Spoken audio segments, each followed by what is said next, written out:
Reserve.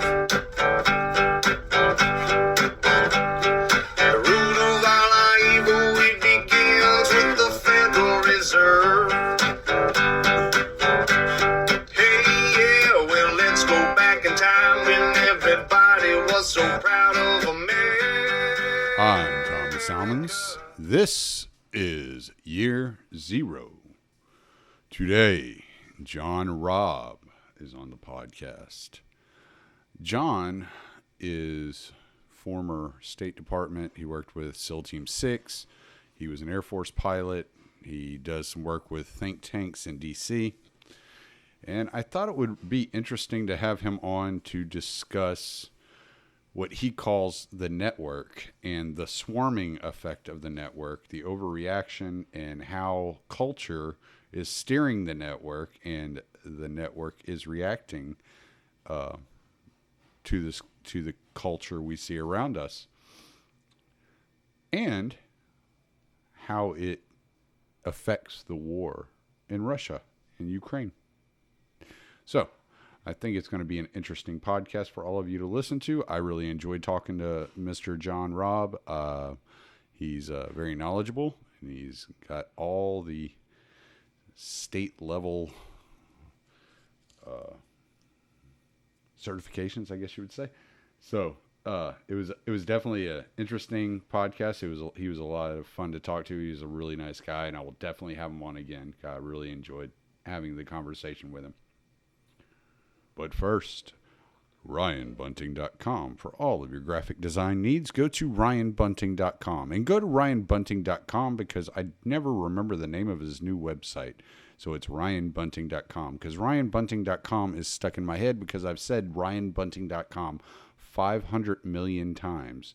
So for all of your graphic design needs or administrative needs, go to RyanBunting.com and hit him up about how he can help you save time and money in your business.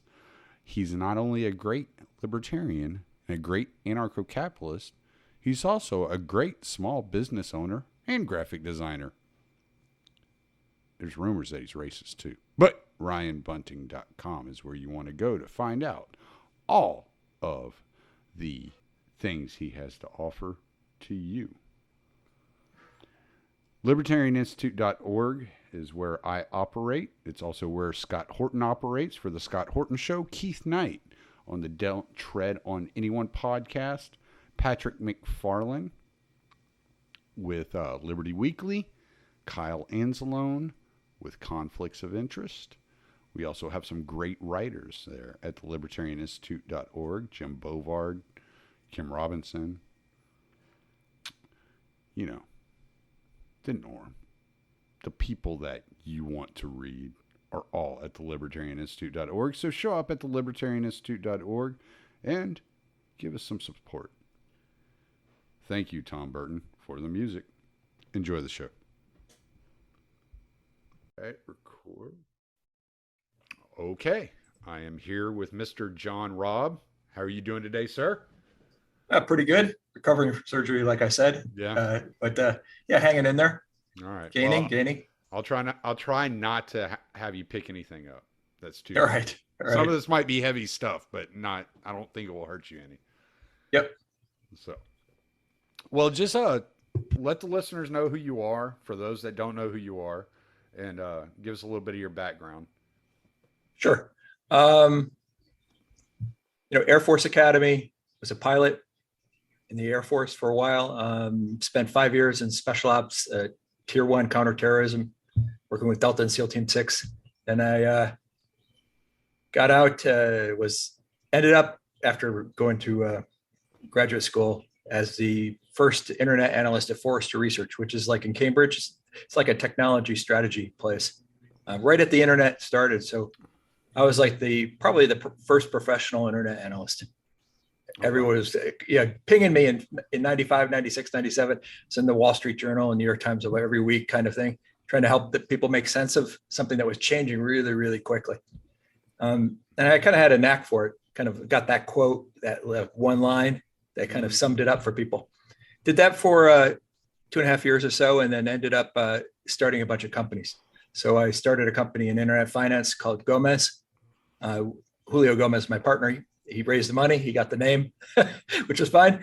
And it pinged all the transaction systems on all the big banks and brokerages around the world, going through their transaction systems every 5 minutes to make sure they worked, from 23 different internet backbones to 52 cities everywhere. And that ended up selling for about 300 million a couple years back. And I left there and ended up getting into social networking back in 2001. I had written a report called Personal Broadcast Networks while at Forrester back in 96, thinking that the next big thing after the web would be social networking, and that we would broadcast out and subscribe to each other and talk to each other directly that way. But, you know, everybody came to ask me how to build it. I go, I don't know. I just see the signs of it here. Let's do it. And I saw a little company called Userland Software in 2001 that was working on something like that. And it was run by, Dave Weiner, who's brilliant. He was already in the field, trying to pursue this, what he called the talking web. And we built a blogging system that allowed you to subscribe to everybody. And we published a standard called RSS, a really simple syndication. If you remember way back, that was the way to subscribe to everybody. We open sourced that, got people using it. And then, the output when you got an RSS feed looked exactly like Twitter with a character limit. And, the published output allows you to publish and add things to what people are saying, look just like Facebook. Right. But, talking to people back in 2002 and about doing this kind of social networking was tough. People were like, what the hell? Why would I ever do that? Right. And they were like, it was like pulling teeth. I really got a good sense of what it takes to actually change things, get things moving. Right. And needless to say, we didn't get the financing to take, Facebook basically copied our stuff and Twitter copied our stuff, and they got huge, which is fine. Sometimes you win, sometimes you lose. And went off and did a bunch of other companies like in publishing space, like instant publishing to professional printers all around the world, that kind of thing. And wrote a book. I was early on blogging, so I wrote a blog called Global Guerillas, and it was a different take on the Iraq War. This is what got me into this kind of network thinking. And a lot of the stuff I saw in the Iraq War was similar to the stuff I learned in software and in special ops. And I combined it all and came up with a thing called like open source warfare, where what we found in Iraq was that it wasn't organized like a traditional insurgency. Traditional insurgencies kind of mirror the nation state. You have a political wing, you have economic wing, and it's run by a cadre. Well, this one had about 70 different groups operating. They were motivated from all across the spectrum, a bunch of different flavors of jihadis, bunch of different political viewpoints, pro-Ba'athist with Saddam, those against Saddam, on and on and on, tribal groups, et cetera. And they all came together to work to defeat the US. And how that mechanism worked was very similar to what I saw. One of the first things that went up in Iraq within months was flat, they put up the cell towers. And that cell tower that communication network zoomed across the country.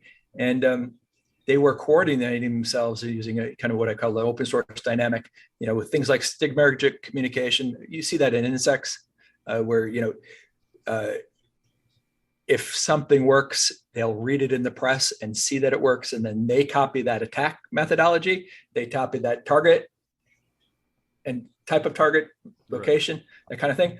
So all that stuff I detailed, and it became pretty popular. Did a New York Times op-ed on it, saying, how do you win the insurgency, win against something like this? And basically you develop a bigger foe, like the Shia. And that's exactly what ended up happening. Is the Shia were activated actually by the Iraqi insurgency. They blew up the Golden Mosque. The big Shia militia started marching into Baghdad and doing ethnic cleansing across the Sunni neighborhoods. Mm-hmm.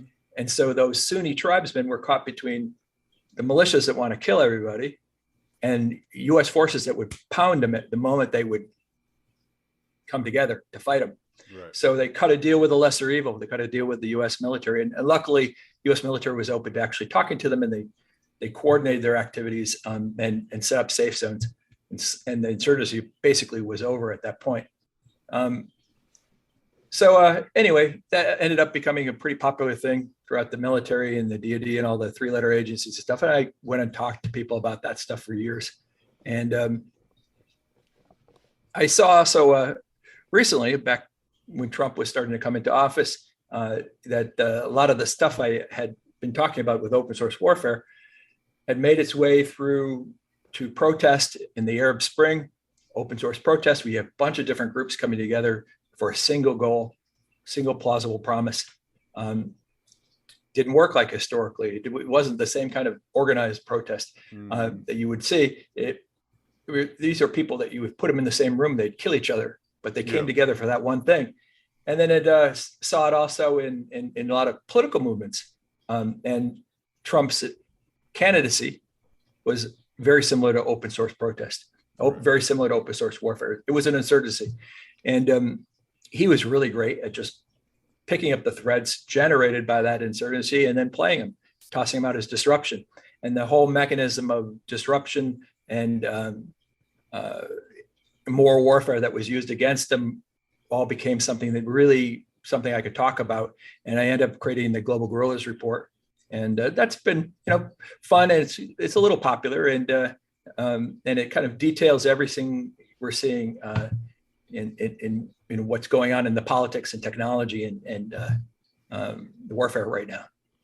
Well, what I find interesting about your perspective is you're not like a diagnostician.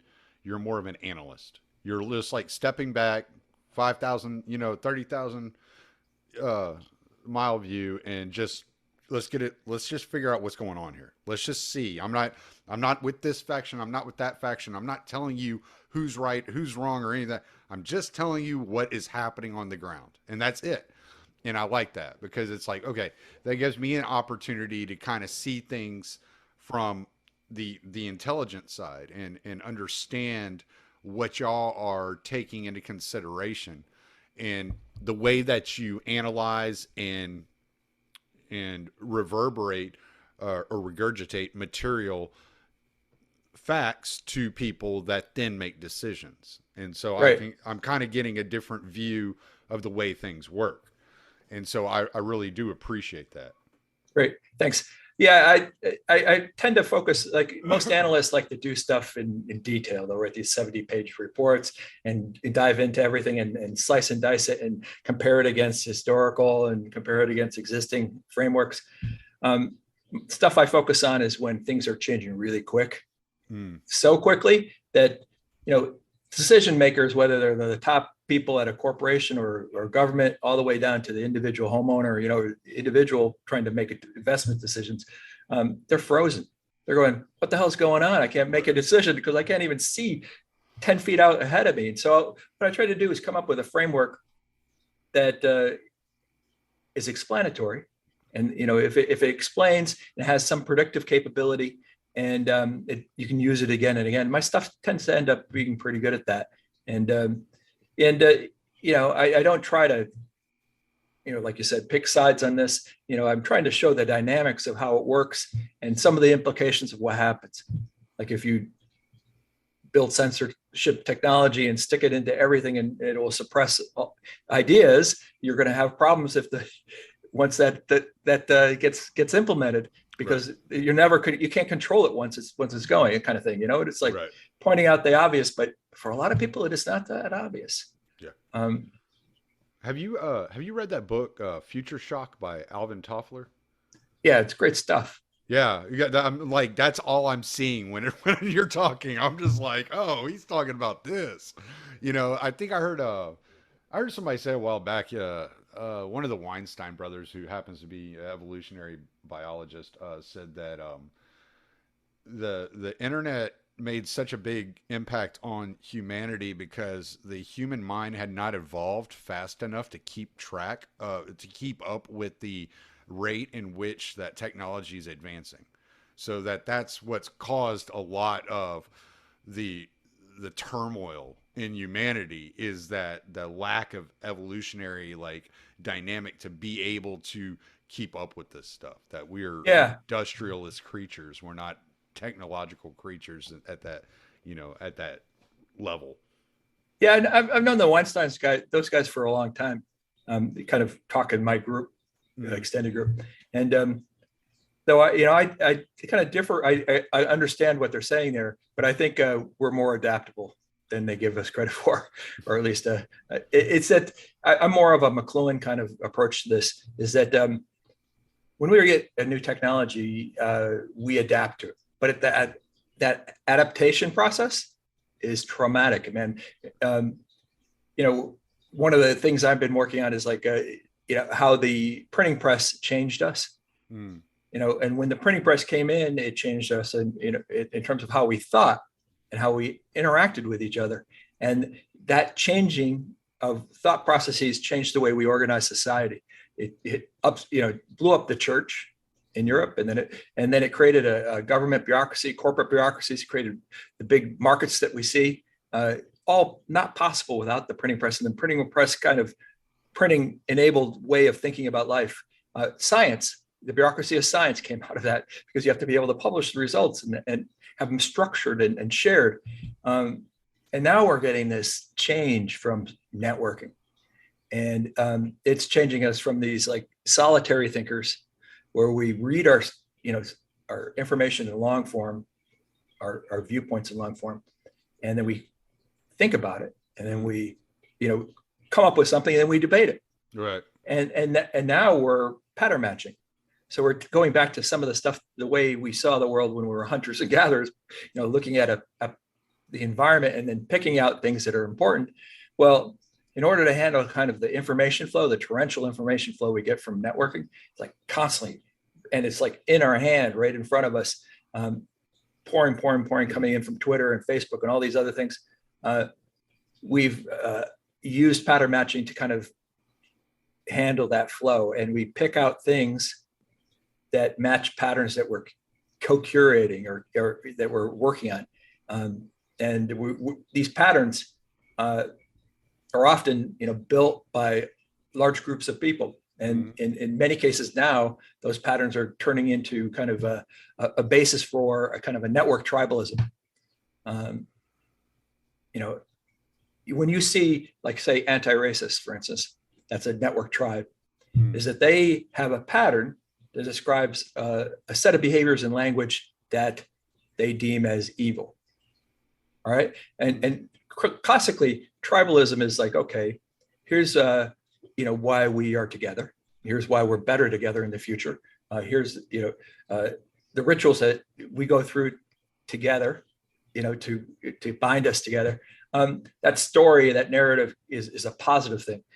Can't do that online, and you can't do that in this world. There's nothing that all of us can agree on. We could agree on very little. You ask anyone in the anti-racist side, what's racial justice? They can't tell you. They can tell you what they're against, which is this pattern. And that pattern serves as the basis for the tribalism. Everyone joins to attack that evil. So we're good, they're evil. So I moved to notice how the change in the way you think changes the way society is organized and how we approach problems. It's very unconscious. It's, people don't think they're part of it, but they're actually part of it. And it's happening really, really quickly. Do you think look what happened? I was just going to ask if you thought that's why Jonathan Pajot is so popular right now. Who's that? I don't know. He's an Orthodox Christian thinker, but what he does is he speaks in patterns.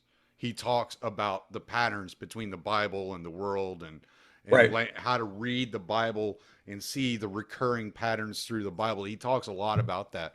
And I'm just thinking, I'm like, that makes sense. I can see why he's so popular if that's what we're experiencing. I could also see, like what you were saying about how it kind of maps back onto the hunter-gatherer, because when you're out in nature and you're dealing with the elements of nature, the wildlife and all these different things, there are so many things you have to be aware of all at once. There's all this like information bombarding you all the time, constantly, that you have to pick up on certain smells, certain sounds, certain sights. And, if a bird flies off and makes a bunch of noise, you might want to be aware there might be a lion around the corner, you know, like, Right. So I kind of see that because there's the 24-hour news cycle. There's so much information. It's like a fountain of information just smacking you constantly. And I think that's why people have like gone back to just reading the headlines, and they don't read the stories. They only read the headlines. And Right. that's where they get their news and information from, just the headline. Yeah. And they look at the other people they're subscribed to take those headlines or that bit of news and then put it into the pattern and say, oh, this is an example of X. The problem with pattern matching, and you can see it in a way a lot of people apply it, is that it has like a dementia side to it. The kind of broken part of it is when it starts to make connections between things that shouldn't be connected. Right. And that's where that's my definition of conspiracy in the modern world, is where you start to see patterns where there aren't any, or the connections where there shouldn't be. And then you put together this thing, oh, they're about to kill us.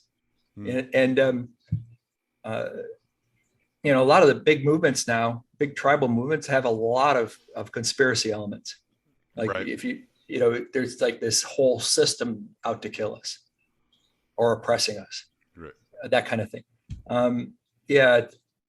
It's interesting how the old stuff, the old ways of thinking, that hunting and gathering, that, where we spent 98.9% of our time as humanity, modern humanity, modernly evolved human beings, that stuff is still in us. And it does pop up, but it's used to solve this problem, right? It's being used to solve this problem with this information. We just have to figure out how to use it effectively. It's going to take some time. Hopefully we don't kill ourselves in the process. Yeah. I think the conspiracy ideas are instinctual for survival, right? Like we're talking about when you were out in nature and you were a hunter gatherer, you had to be very aware and like almost paranoid. And I think that's kind of what's happening. There's this kind of reversion or regression back to that kind of instinct, because people don't understand what's going on. And like you said, because things are moving so fast, it's like shocks to the system, like constantly over and over again. And when your system's getting shocked, when there's a big noise or something like that, you automatically go to that fight or flight, and you're trying to process and make sense of what's going on around you. Right. And so this is where I want to get into the network, because I think this is a perfect lead in. So you brought up on the, I can't remember the name of the guy's podcast, I apologize, but the podcast that I had listened to a while back, you were talking about the network, and it was a very interesting conversation, the way that you were describing it, because I started seeing what I'm listening to when I listen to Glenn Beck and he's talking the Great Reset, or when I listen to let's say Jay Dyer and he's talking New World Order, or Alex Jones, he's talking New World Order. I'm seeing these pieces and it's like, oh, okay.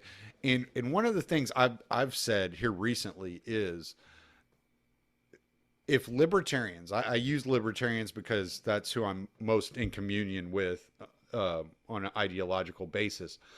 If libertarians are all reading the same books, they have a very similar end in mind, and they all have a very similar means to reach that end, what is to make you think that elites aren't the same way? That they're not reading the same books, that they don't all have similar ends, that they don't all have similar means. It doesn't mean it's a conspiracy. It just means it's an ideology that you have to contest with. Right. And so I think that's what you're describing in the network. And I'm reading a book right now. I just started it this morning, called Connectography by Parag Khanna.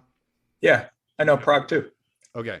So I'm finding this book very interesting, because he's talking about how the new arms race, the arms race of the 21st century, is supply chains, and that the national borders aren't the borders that we're looking at now. Now we're looking at these mega cities and this huge like corporatist structure that's created this kind of skeletal system across the globe, and that people like me, that blue collar workers trying to figure things out and put things together, don't understand this global structure and the nervous system of communication and the skeletal system of the supply chains. Yeah. And that's what where a lot of the tension is coming from. Yeah, I think he was playing up to the Belt and Road guys in China. You know, the Belt and Road Initiative? Yeah. Yeah, it's like, yeah, it's a massive play on that. And, you know, I wrote a book called Brave New War, and he was like big proponent of it. He was like promoting it and that whole thing. And my network thinking, I think it influenced him a little. I think he should have probably focused more on the social networking connection piece. It's like, how do you connect up people on this social networking space? Because that can turn the infrastructure piece on or off overnight. Like we just saw with Russia, right? It's disconnected. It went from a fully integrated partner in the West, and you could go take your vacation there, and everything worked, to North Korea in about 3 weeks. Right. And that's probably more important, because all these logical connections, the logical connections being the software ons and offs, right. And the services that are extended are probably more important, because you could redirect the physical stuff over time. The network is it's a funny thing. It's how it's actually playing out on the global scale. This whole war piece, threw me for a loop, because I didn't expect to see a swarm operating on a global scale so quick. Is that we have kind of McLuhan would say it's a World War III, it's a global information war where there's no dividing line between civilians and the military. And he said that back in 1969. So he's like right on for where we're at right now, is that we're in this kind of struggle, and it's not left-right in the traditional sense. Right. It's a consensus, kind of a coercive consensus. Everybody should think the same way, and this is how we all should think, versus a kind of disruptive decentralization, right? And that those two sides are battling it out right now. And the coercive consensus was like, okay, here's one way. It's very moralistic. It fights in the moral sphere. John Boyd was a big Boydian. John Boyd? Yeah, I know the name, but I don't know like his work. Yeah, he's like the best U.S. military strategist we've ever put out. Okay. And he was kind of iconoclast. He was on the outside, pilot like me. I think he's even related. We have the same name, family names going back. But that guy had the structure for warfare. It's moral realm, physical realm, psychological realm. Moral realm, you use the kind of naming and shaming kind of thing. You're trying to create a gravity well that attracts people to you, and then pull people off the opponents from the opponent's planet or gravity or center of gravity. And that's what we see a lot in the consensus space. And you must believe this or you're evil. And then on the disruptive side is like, I don't want to buy into all that stuff. And I see what you're doing is going to hurt me. And I'm going to just throw out all these memes and throw out all this disruption. Trump was, master of just throwing out disruption. Yeah. And that's a maneuver warfare. That's a psychological technique. In maneuver warfare, you rapidly move your forces in order to kind of unbalance the psychology of the enemy. I mean, it's not because the tanks that broke into France were large in number, or they even had a lot of fuel or anything. It was that they were behind enemy lines, and they started breaking those communication flows, and they broke that supply flows.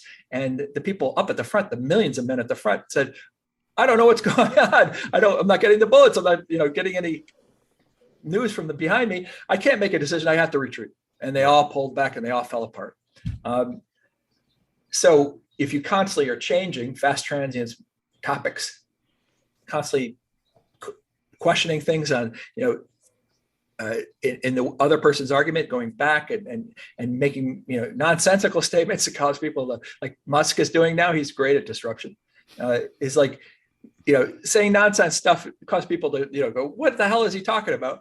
That is disrupting the psychology of his opponents, and it makes it hard for them to mount an organized defense against him. But it's great at breaking things down. And so key is that you want some level of consensus in society, so you don't have everyone killing each other, because you can get the abuses of the decentralization, meaning that the big guys with the guns take control and they run everything and they kill everybody.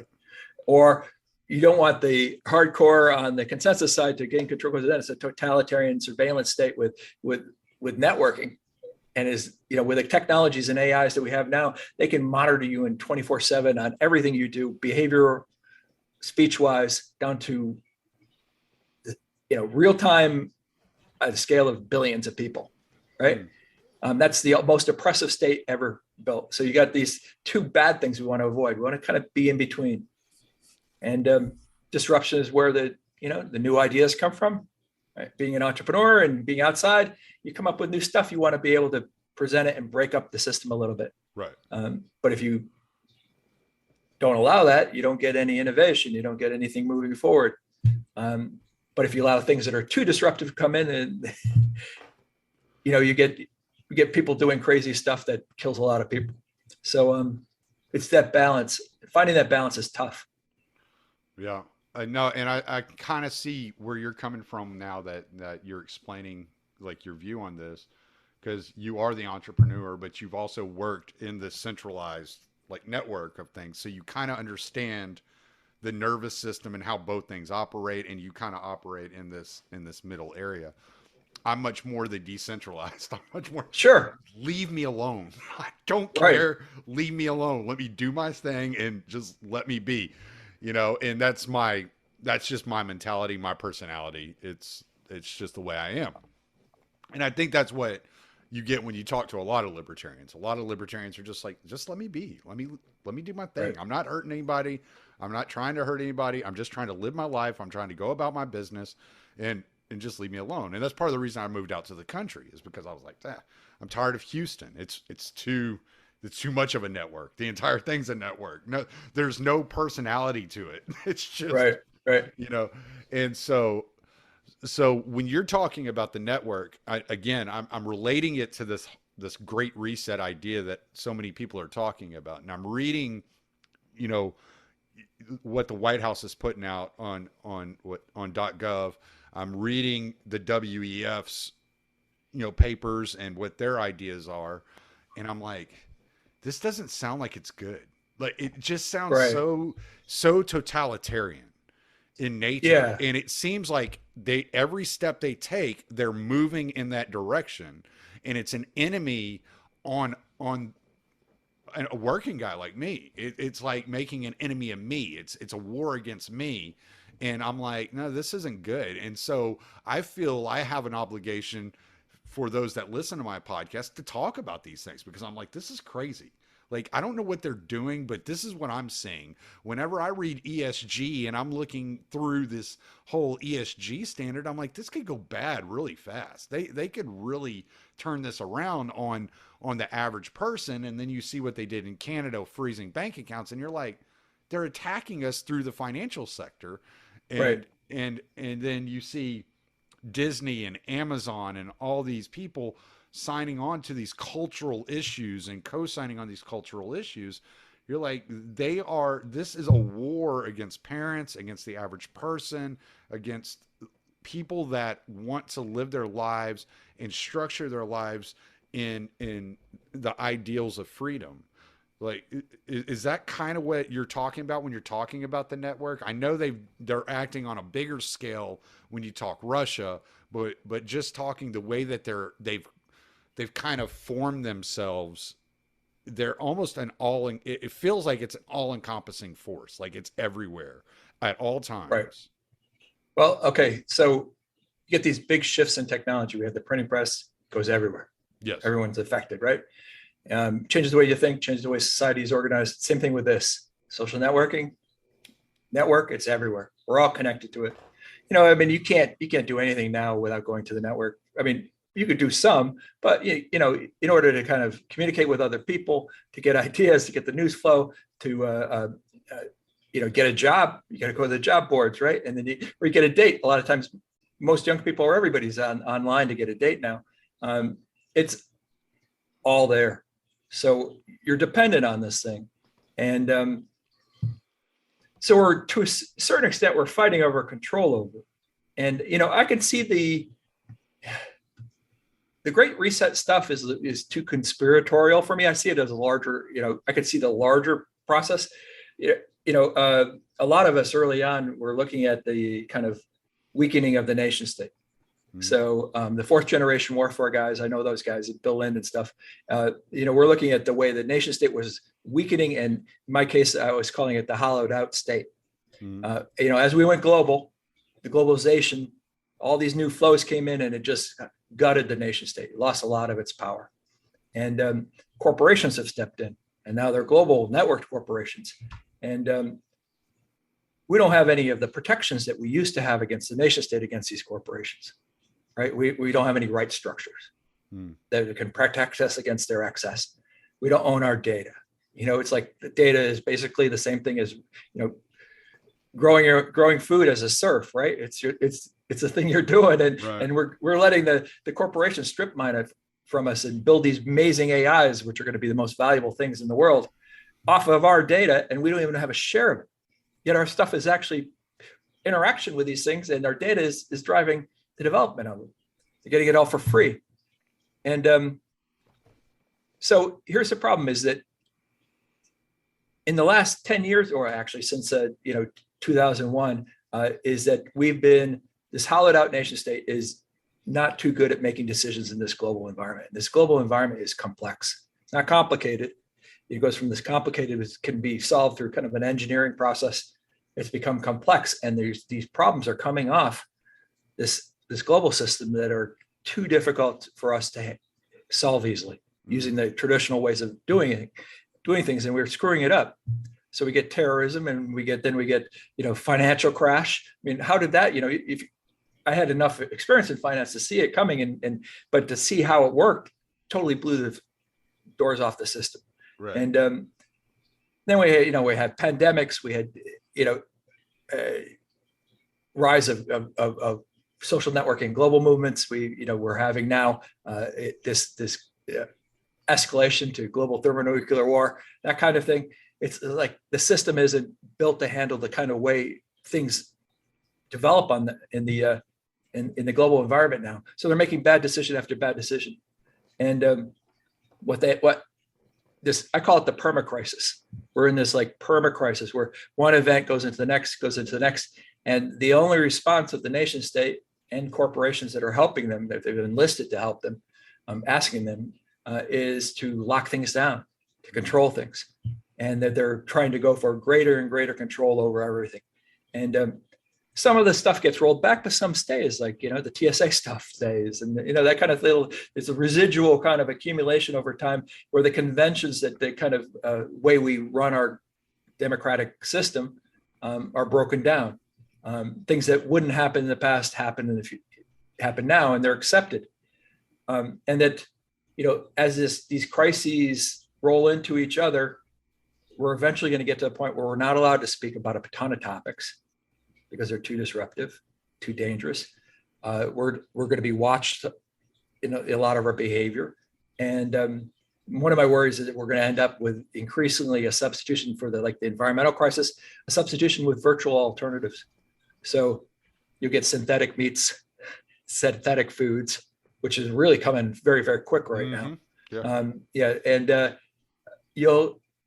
the way this new AR stuff and VR stuff works, I'm deep enough into the tech right now, is that the AR stuff will replace almost all consumer goods that you're not actively using. What is AR? I'm sorry. I'm not. Augmented reality. Yeah, it's like, okay, so this is going to sound crazy, but when you see it, and when it starts to really get good, it's going to get really good quick. It's like talking about smartphones back in 2000, right? Right. No one understand it. 20 years later, everyone on the planet has one, right? Yeah. So it's like, all right, and 20 years from now, everyone's going to have glasses and earbuds that are driven for AR, and AR lets you add digital objects and digitally modify everything in your environment. You have complete control over it. Okay, it can augment your hearing and your vision, but you can repaint your house. You can change the night to day outside or day to night. You can change all the interior decorating your house. You could add characters. You could add whatever. You could change the sounds. You could add a soundtrack to your life. I mean, that kind of weird stuff, that kind of complete control is going to be substituted as consumer goods. And I don't want to go way off on a tangent on this, but it's going to be really quick and really jarring. Our perception of reality, our ability to perceive reality is going to be completely challenged. There's going to be no such thing as a shared experience. Or that we share stuff and that we see things as a subgroup that nobody else sees. And it becomes such a part of our way we see the world that it changes how we approach everything, and other people won't understand us at all. Right. It's like a great fragmentation. And the response to that from the nation state is going to kind of be taking control. But I didn't want to go off on that tangent. No, that's okay. I just didn't know what AR was. I'm sorry. Yeah. Yeah, no, it's cool. It's just, so perma-crisis, increasing amounts of control by corporations and governments. It looks kind of like a reset. It looks like a conspiracy. I think they're fumbling through it like everybody else, because I know a lot of those folks and they're not in any way sure about what they're doing. Well, that's like what I was saying earlier. I think they all just read the same books and they're like, that sounds like a great idea. And they're trying to figure out how to get it done. Yeah, like the most popular book or sci-fi series. Sci-fi is like now the new planning literature, thinking literature for goals for entrepreneurs, is the culture series. So Bezos and Musk both want to create what's in the culture series. You know that one? I've never heard of it. No. Oh yeah, by Ian Banks. Okay. It's basically the only AI driven future that I've ever seen that actually works, but it's wild and it's kind of, it's a little jarring, but on the other hand, it's like, oh, it doesn't seem that bad, but it seems terrible at the same time. Yeah. But they both see that as something they're aiming for. But what's about the network that's interesting now, like right now? So the consensus network I was talking about is trying to create kind of a new moral structure, kind of a replacement for the church, and it's doing it through consensus. Like we all agree this, and it enforces that, and that. You could see it at work, the way we responded to Russia's invasion. So Russia's invasion of Ukraine, in 2014, we really didn't do anything. It took Crimea. We spent 8 years preparing the Ukrainians to fight it, to make it expensive for the Russians. The Russians, went a little bit too far. If they had just probably pushed in on the kind of game plan they're on right now, they might not have evoked the response that they did, but they went for the coup de main and tried to take Kiev, take the government all at once, which they obviously failed because the whole campaign was screwed up. Thing is, what happened was that immediately when they did that, and it bogged down, there was a response in the West, mostly from people who had equated Trump and Putin as the similar, is that they hated Putin because he had put Trump in power, and they've been fighting him through Russiagate all through 4 years. They said, look, he's as evil as we said he is. He's like, he is the fascist leader. This is Nazism reborn. He's Hitler. He's already invaded us because he's already, he intervened in the U.S. politics and put Trump in power, which when you look at it, actually what he did, it was like not even a rounding error. And the kind of we produce so much information. It was like 200,000 views. Well, we produce 4 billion on YouTube every day. Right? It's like not even there. Anyway, so they were ginning it up, and it overhyped the system. And what ended up happening is we went into this like chaos zone. We came back down, and the new assumption about this is that this is World War II redone. We have to stop Hitler, and we went immediately to complete embargo, just like a Cold War with Russia, disconnected them across the world. Corporations, everybody signed. I called it the swarm. The swarm formed. It's fighting the war in moral terms. People started coming in, hacking Russia, blowing up factories now, and other things inside of Russia, suppressing any information that on Ukrainian forces and digging into Russian information to get their stuff, suppressing anyone who dissented from this escalation. Right. And that, it's like, it's this, moral structure that's been imposed on us that that's escalated this conflict up to the point where we may end up with nuclear release. Yeah. If you look at Herman Kahn's, Herman Kahn's escalatory ladder. Yeah, we're at 20. It's 21, that's global embargo. 21 is actual tactical use of nuclear weapons. So it's like, we got there in weeks, and we've been sitting on this edge. Yeah. We've been teetering like right there. And yeah, it's scary. I do want to touch on that, but I did want to, before I forget, I want to ask you this question about the network, because this is something that a lot of people bring up. So yeah, when it comes to like let's say the Davos group and Bilderberg and the worst name they could have ever thought of in the World Governance Corporate Organization, or whatever they called that thing they did. That is like it's like they want there to be conspiracy theorists. It's like, yeah. Let's come up with the worst name ever.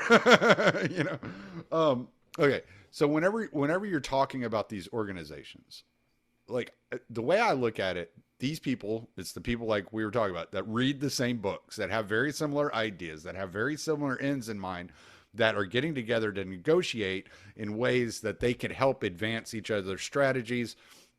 And because they are powerful, because they do have money, it is going to influence the rest of us. It's just the way it goes when you have people with that much power and that much wealth around the world. Right. Yet I've often said, let's take the nefarious intent out of it. Let's just say that they want control and they want to put these things into place because they think it's what's best. Like, we have to learn how to guard ourselves against the unintended consequences. And so am I close on the way that that this is going on? Or are these really just resorts and these people are just praising Moloch like Alex Jones showed us? Those guys, and the Davos crowd and the like, they're just trying to coordinate this new rise of corporate power and mix it with government leaders and try to give them frameworks for solving problems based on what the academic world is producing and in terms of what should be a kind of structured solution. Mm-hmm. But I think they're out of their depth, and their solutions are generally kind of they're ham-fisted, and they're not really that good. I mean, they're overly controlling, and I don't think they're going to be that effective at influencing anything. I mean, governments on the whole, you can see this back in 2018 when I wrote about it first in my report thingy, is that you could see the shift when government started to ask corporations to do population stability operations for them, right? Right. Yeah, and you could see how they were like, even against guns, for instance, like you go after the financial system, would make it hard for these companies to get financing, and then you make it hard for people to purchase them, and you're using the system to kind of slowly move society into a box.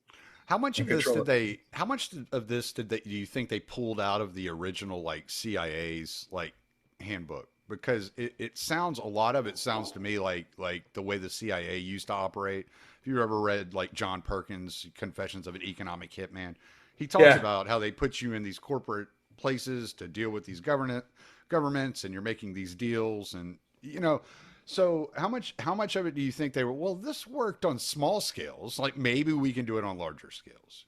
Yeah. I don't know if it's actually well thought out. I just don't see the kind of overarching structure. And it's fair. I mean, they're just stumbling into the future, and as each perma crisis hits them and things are thrown into the air, and plans are shattered, they kind of are coming up with, hey, let's just grab a little bit more control, take a little bit more control, or just cinch things down in order to ensure that things don't become chaotic again. Right. Right. And yeah, it's just a reaction. And you already see the kind of shift. It's a slow kind of shift in the way a lot of people in the establishment are viewing things, as they see that it's okay to put limits on speech, a lot of limits, not just like dangerous speech, but a list of what's called dangerous speech is like getting very, very big now. Right. And then, anyone, their tolerance of anyone who's saying something nonsensical is very, very low.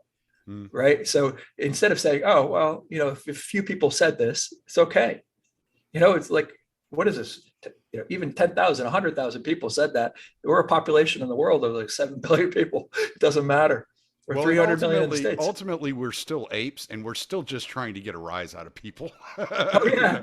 Because sometimes I'll find myself on Twitter saying outrageous things just to see people go crazy. It's like, that's funny. I can't believe I made you react like that. Like whatever. And just go on about my business, Yeah, but they don't have any tolerance anymore. It's like that. I don't know if you've read the book. It's called The Next Million Years by Charles Galton Darwin. Have you read that? No. Okay, so he did this chapter in this book where he's talking about humans are wild, and they're wild creatures, and that's why they're always talking about freedom, and they're always doing their own thing.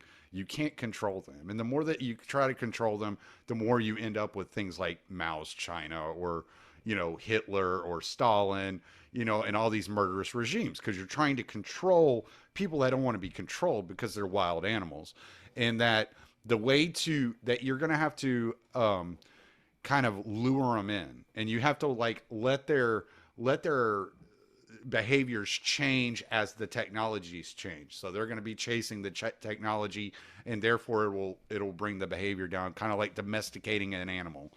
And so that's kind of what I think a lot of these governments are very gung-ho about controlling populations, and they get in front of their skis a little bit, so you're like, whoa, dude, calm down. What's the gun for? Right. Exactly. These hollowed out governments, they aren't really that good at anything other than control, and that's their go-to. And they should be building opt-in structures, like attracting people to stuff. Say, hey, look, here's something with it amazing. Imagine the U.S. starting to think, okay, we built something that has value, and that people want to join, even if it was like, okay, something you're willing to give information to, that you trust, that you can give information to it, that you can work with it, and you're willing to interact with it because you get value out of it. Right. And that the thing, as it gets value, you have some participation in that increase in value. Right. And imagine rethinking and saying, okay, GDP was, everybody had a share in that. And the more you added to it, the better you did. And that you saw something, rather than it's like some external thing. Yeah. This economy is like some external, thing out there. But there's ways to build this system that can attract us all in and create centers of gravity in this system that allow us to withstand what's on the outside. My early kind of education was astroengineering. So I did control theory. Basically, how do you build systems that control fast moving aircraft, rocket ships, satellites? And, that kind of control theory thinking stuck with me. It's like, how do you build a group, a society into something that can handle the kind of complex environment that we live in today? Fast moving technology and information and pandemics and financial flows and all that other stuff. Is that one of the ways to do that would be to start to get people to build something of value that people actively participate in and want to enter. Right. But no, it's like control. I'll build a system to make sure that you're doing this. Well, let's get to Russia a little bit, because it has been right at an hour, man, and I don't want to keep you too long. But I want to talk, if we can, talk Russia just for a few minutes. Sure, I'm fading a little. I like overestimate my energy reserves. Getting surgery, man, it knocks the shit out of you. I can't imagine. But But Amazing, I haven't had much of it in the past, just when I was younger. but one of the Russia.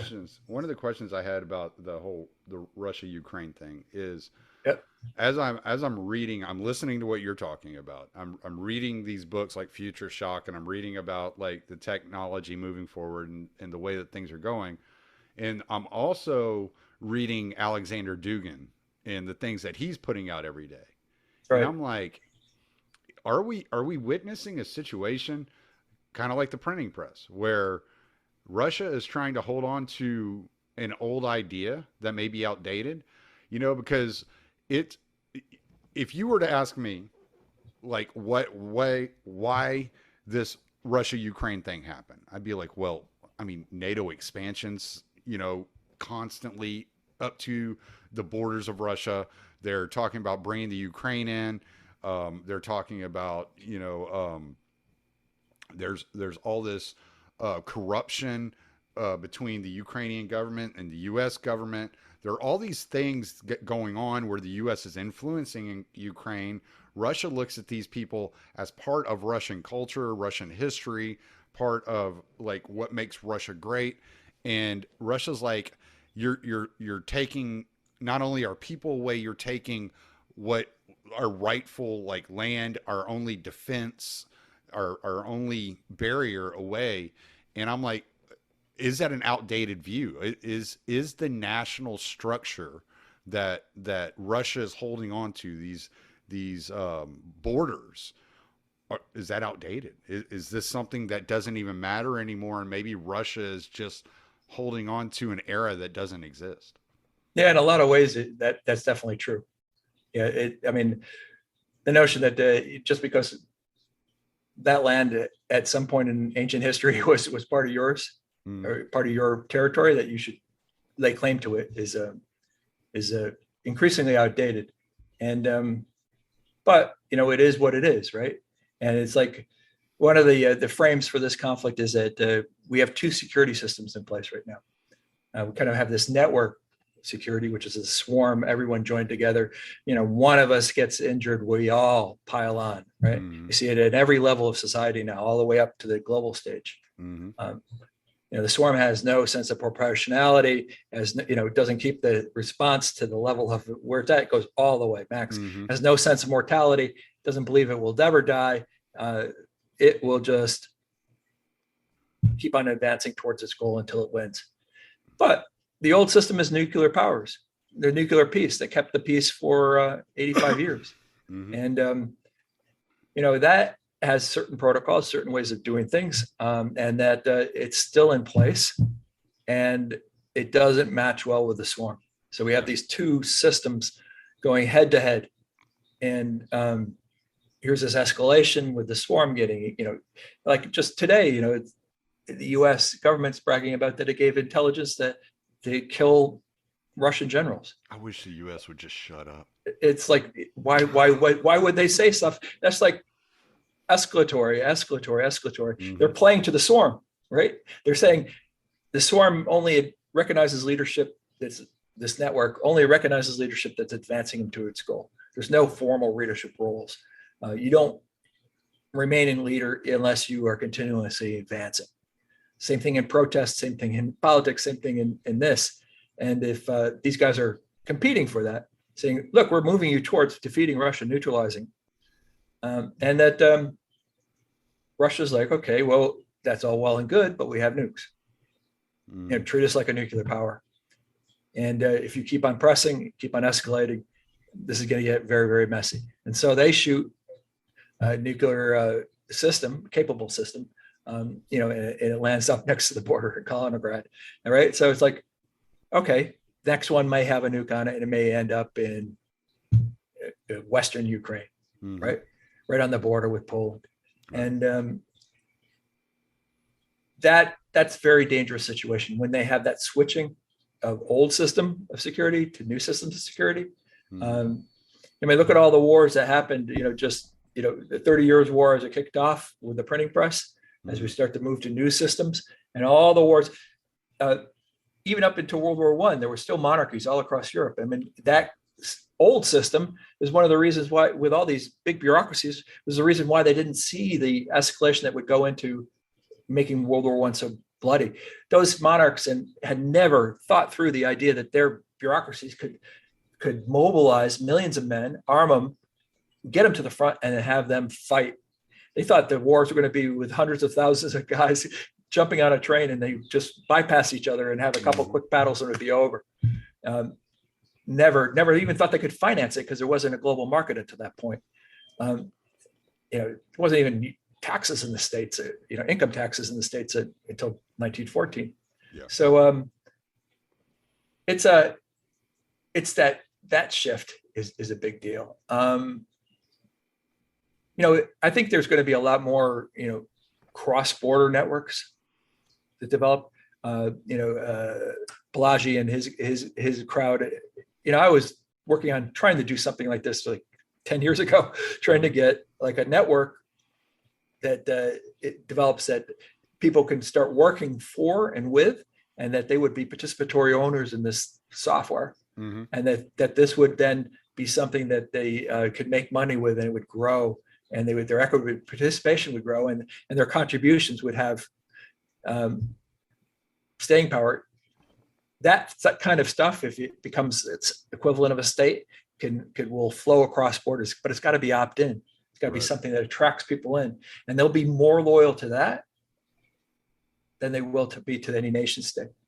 So it's a new thing. If we can survive this, the swarm, but the swarm is pretty powerful right now. I mean, I can't believe I'm one of the few people out there that can even be warning about nuclear war. I mean, I know most of these folks, and none of them are jumping on board at all. They're all quiet about it. Yeah, it's definitely something I'm concerned with. I'm watching, and I'm just like, like I said a while ago, I wish the U.S. would just shut up. It's like, it feels like these people are so unpopular at home. They got to go around the globe to puff out their chest so they can get a pat on the back. And that's really what it feels like to me. It's like, oh, so you can't satisfy the politics at home. So you go around the globe acting like a big tough guy, puffing out your chest so you can get a pat on the back, and you're going to end up getting a bunch of people killed. Yeah. I mean, they're playing also for the, recognition within the swarm, and get the swarm kind of liking them. I mean, this hundreds of millions of people that are joined to kind of fight and neutralize Russia. And the goal from taking this regional war that we could slowly intervene in, and quietly and make it very expensive and risky for Russia. They would make their own decision to pull out. I mean, it's kind of like the way we watched them collapse when the USSR collapsed. We didn't say anything, and Bush got all sorts of crap for not doing anything. The first Bush, only relatively good one, is like, but because he sat on the sidelines and didn't say a peep, because he knew the moment he did anything, or he took a victory lap, or he started making proclamations, Russia would explode. It would go nationalistic. Yeah. One thing people don't know about the history of Russia and containment is that if you go back to look at the original literature, a lot of the guys, after World War II wanted to roll back Russia, right? Push them out of Eastern Europe, expand the war. And particularly as we started generating more nukes, we were thinking that we could do that. And fear of communism, that this system was going to keep on expanding inevitably. But the reality was that Kennan went there and he wrote the long telegram, and he said basically, USSR, they're communist, but they're Russians first. And Russians are insular and they're defensively paranoid. And they will only expand opportunistically, and that when it gets risky and expensive, they'll withdraw. But if you try to threaten them and you try to push them into a corner and you try to topple their regime, you're going to get an incredible response. You will get, it'll escalate to the moon. So don't do it. So protect yourself against communist infiltration, and, add social programs, do whatever you need to do in order to make sure that there is any revolution at home. And then just quietly and slowly contain them and make their expansion risky, and they'll decide for themselves to withdraw. And we've done exactly the opposite of that. Yeah. So, we're there, let's roll them back. Let's neutralize them. Let's change their regime, put Putin out of office, either try to get the oligarchs to do it, bribe them, and find out that the oligarchs are all dependent on Putin for their livelihood. Right. And then, because they wouldn't have any economic power unless he said so. Yeah. And then we, are starting to, blow things up inside Russia, and generally we're creating ourselves as a survival threat to Russia, and that's just exactly the opposite of what we should be doing with them. Exactly. Yeah, I agree with you. Like that. Yeah, we're two guys on a podcast. Yeah, right. We're on the same page here. Yeah. Like, stop it. Stop instigating these guys, man. Yeah. But all right. Well, I want to let you plug. I know you're getting tired. I know you just had your surgery. I really appreciate you taking the time to come on. So My pleasure. Way, so everybody knows where to find you. I'll make sure I put links in the show notes.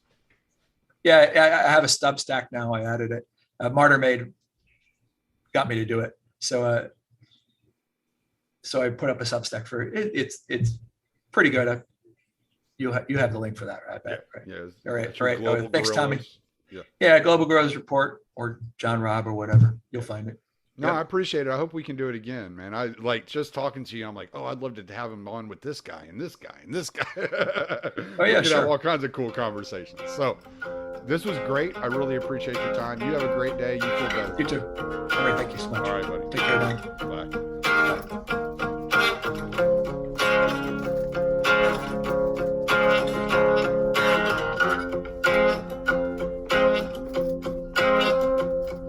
You wanna be a hero, said you're just a slave.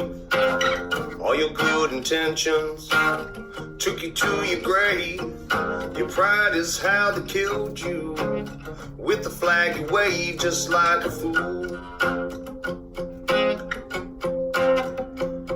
They promised you a mountain, gifted you a stone. They demanded that you throw it into your neighbor's home, and then seize all that they worked for and give it to the throne just like a tool. Well, as we all just stand in line and glorify new ways of being cruel, it seems to me humanity is not something that they're teaching us in school. They dumb us down all around, propaganda, their pollution. They set a cage up on the stage, a facade for all solution. They build a wall, block them all from this mental institution. It's insane. Now they're writing their own rule books and they're crossing all their T's. They're fashioning their people to all wear beggars' knees. If you want a clean drink of water, well, you must say pretty please. It's all a game. As we all just stand in line and justify these crimes done in our names, it seems to me authority and tyranny are both one and the same. Well, it's time to change the channel. It's time to set things right. Make them all rot with fear in their beds at night. Devour all their worthless souls and sacrificial right, just like we should.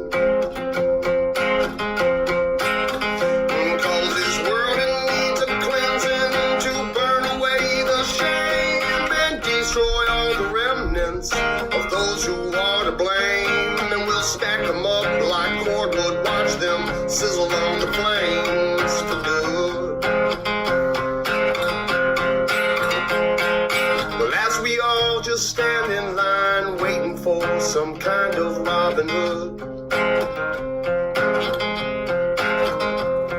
our liberty will never never be until our right to freedom is understood.